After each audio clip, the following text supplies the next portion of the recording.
Okay, let's dive into this. When you think of Pinocchio, you probably picture, the charming wooden boy, the singing. Right, the wishing star, the gentle cricket. Exactly. That whole picture. Well, we are basically throwing that version, the one that's been softened over like Oh. decades, right out the window today. Yeah. We're going deep into Carlo Collodi's original text, The Adventures of Pinocchio. Mm. And frankly, it's often brutal. It's weird. It's pretty unsettling. Mm-hmm. And that's really the mission here, isn't it? To get past that simplified story everyone knows and really dig into what Collodi originally meant. I mean, this book comes out in the 1880s, and it was a fierce fable, very pointed social commentary aimed right at the issues in post-unification Italy.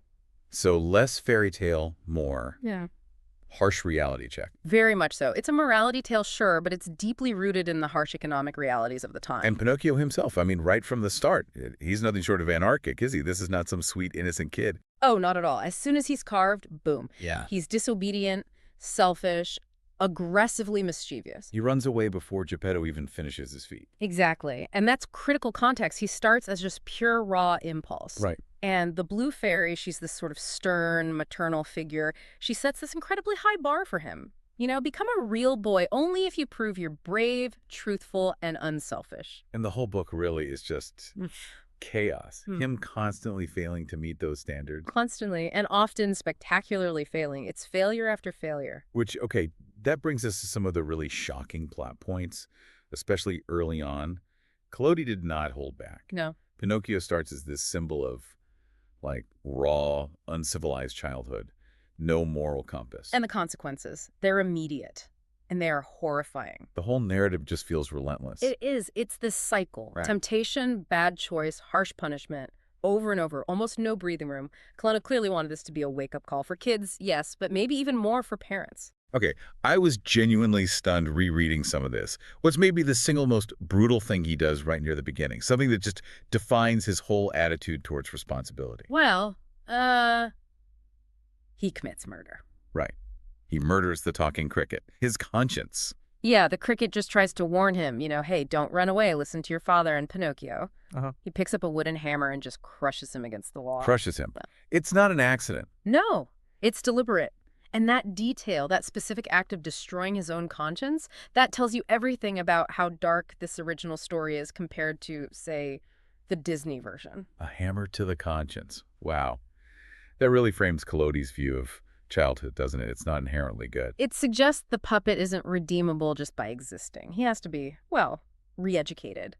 And suffering is the teacher. Okay. And this just sets the stage for everything else, like the famous swindle. He gets totally scammed by the fox and the cat at the Field of Miracles, loses all the money Geppetto sacrificed for. But even that feels almost predictable after the cricket incident. What really gets me is Collodi's original ending. Ah, yes. That always shocks people. How did he first intend to end it? So when this was first being published, chapter by chapter in a kid's magazine, Collodi just planned to have Pinocchio executed. Executed. Yes. The fox and the cat catch him, they chase him down, and they hang him from a tree. And the story just ends. Pinocchio dangling there, dead. Stops. It was only because the kids reading it were apparently devastated, there was this huge outcry, that the publisher basically made Collodi bring him back. So the Blue Fairy revives him, and the story continues. Think about that. The author's first instinct was, the natural end for this character's behavior is death by hanging. That says so much. Yeah, it really does. And even after he gets the second chance, the cycle just keeps going. He keeps getting thrown in jail, right? Yeah. Often for just being naive. Exactly. Like when he reports the fox and the cat for robbing him and the judge arrests him. It's absurd. It highlights the cynicism. So the overall tone, it's dark, it's often violent, and it's very, very didactic. Preachy, you could say.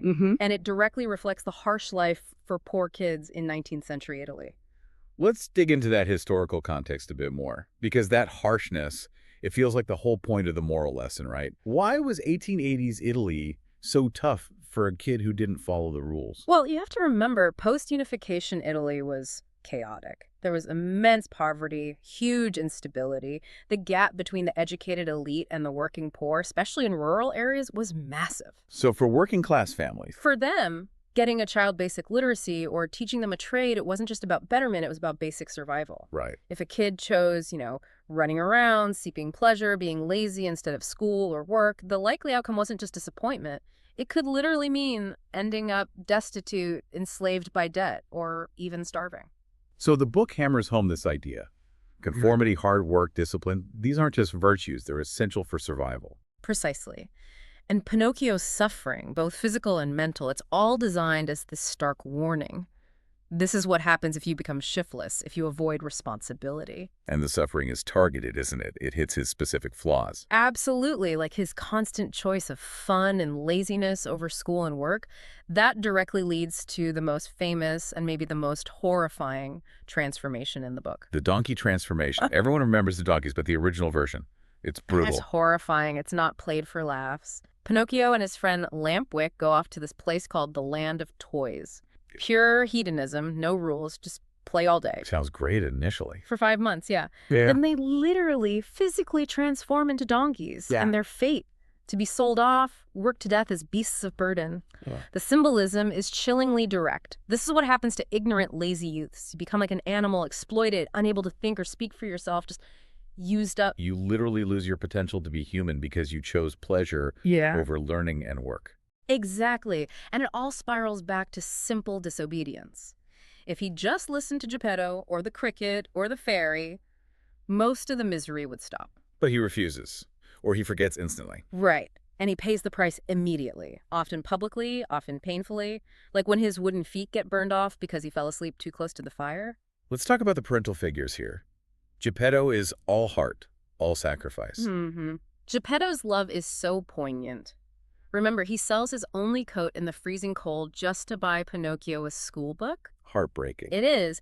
He represents that unconditional, earthly parental love, trying desperately to give the child a chance. But the blue fairy, she's different. Very different. She's the stern, demanding maternal force. She offers guidance, yes, and eventually forgiveness, but only after the consequences have been fully felt, the lessons painfully learned. She's not there to cuddle him. She enforces the moral law. Okay, let's shift gears slightly to the satire. Because Collodi isn't just a moralist. He's sharp. He's critiquing his society. Oh, absolutely. The book is full of satirical jabs at the hypocrisy and corruption Collodi saw all around him in Italy. The Land of Toys, for instance. It's not just about laziness. No, it's definitely a critique of mindless hedonism, chasing pleasure without thought, but it's also about the danger of just following the crowd, sacrificing your future for immediate, easy gratification. But the critique of the actual state, the justice system, that feels really pointed. Pinocchio keeps getting victimized, right? Robbed, tricked. And yet, when he tries to seek justice, the system is this total farce. Tell us about the court scene. It's brilliant satire. Pinocchio goes to report the fox and the cat who stole his gold coins. And who's the judge? A gorilla. Gorilla judge, okay. And this gorilla judge listens to Pinocchio's perfectly valid complaint and then sentences Pinocchio, the innocent victim, to 4 months in jail. That's just insane. But chillingly recognizable, maybe? It's pure bureaucratic absurdity, cynical corruption. It shows a system where the law doesn't protect the innocent or the naive. It often punishes them. And underlying all this satire is the constant drumbeat of economic hardship. Always. Hard work isn't just presented as a good idea, it's shown as absolutely essential for survival, especially for the poor, which leads us nicely into the big symbols Collodi uses. The really iconic ones. The nose, obviously. The growing nose. It's genius because it makes lying instantly, physically obvious. Public shame. Exactly. There's no hiding it. Your deceit is right there on your face for everyone to see and ridicule. Imagine how powerful that would be in small, close-knit communities. It externalizes the internal moral failing. Perfectly put. And the donkey, as we talked about, that symbolizes sinking into ignorance, becoming useless, a burden. That's the ultimate fear Collodi is playing on. And all these threads, the suffering, the satire, the symbols, they all lead back to what it really means to become a real boy. Yes. And it's crucial to understand this isn't just some magical wish granted by a fairy godmother. It's not the Disney ending. Not at all. Pinocchio's journey is a metaphor for that really hard, often painful process of growing up, moving from childish impulse to adult responsibility. And the transformation itself, it has to be earned. Absolutely earned. It only happens right at the end after he spent a significant time working hard, being selfless. Specifically, he works to earn money to care for Geppetto, who's old and sick by then, and he also helps the Blue Fairy when she's ill. So he has to prove he's mastered human virtues first. Yes. Selflessness, responsibility, loyalty to family. Once he embodies those, then the magic happens, almost as a confirmation of the internal change that's already taken place. He becomes human because he starts acting human. That completely reframes the ending. It's an achievement, not just a reward. A hard-won achievement. And thinking about the book's structure, it really feels like a roller coaster of bad decisions and instant pain. Well, yeah, structurally it's episodic, picaresque even, which makes sense because it was published in installments. Keep the kids hooked each week. Right. Each chapter basically presents a new temptation, a new easy path, and then bam, an immediate painful consequence. That repetitive structure just drills the lesson home again and again until Pinocchio finally gets it, and the reader gets it too. And despite all this darkness, or maybe because of it, the book became this massive global phenomenon. Huge. It's one of the most translated non-religious books in the entire world. Pinocchio somehow became this universal symbol for the journey to maturity. That struggle resonates everywhere. Which brings us back to the adaptation we all know best. The Disney difference, yeah. How did they change it so drastically? Well, they significantly softened everything. The violence, the moral severity, gone. The murder of the cricket, excised. The original hanging ending, no way. The gorilla judge. Reduced to maybe a minor bureaucratic figure, if that. They focused on the charm, the adventure. They made Pinocchio much more fundamentally innocent, maybe naive or easily led astray, but not driven by the kind of raw selfishness and malice Collodi put in him. So they created a classic movie. Yeah. But they lost that fierce, didactic sting. The original's power lies in its harshness. Disney made it accessible, palatable, but it's a very different story with a very different message. Okay, so wrapping up this deep dive, the original Pinocchio really endures, doesn't it? Precisely because it doesn't sugarcoat childhood or growing up. Exactly. It's a fierce, challenging fable. It forces Pinocchio and us, the readers, to face the real weight of our choices. And the often harsh price of becoming truly mature, truly human. It reminds you that being a good person, being responsible, it isn't just handed to you, it's something you have to achieve, often through struggle and learning from painful mistakes. It's earned. It's earned, which leads to maybe a final thought for you to chew on. Okay.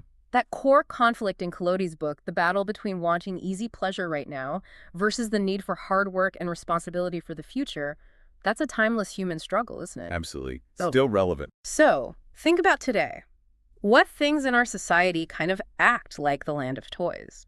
Seducing people, maybe especially young people, into easy answers or intellectual laziness. That's a good question. Or what parts of our modern systems, bureaucracies, maybe even justice systems, sometimes feel as absurd or cynical as that gorilla judge. Collodi's old dark fable. It still has a lot to say about the challenges we face right now in navigating that journey from impulse to wisdom.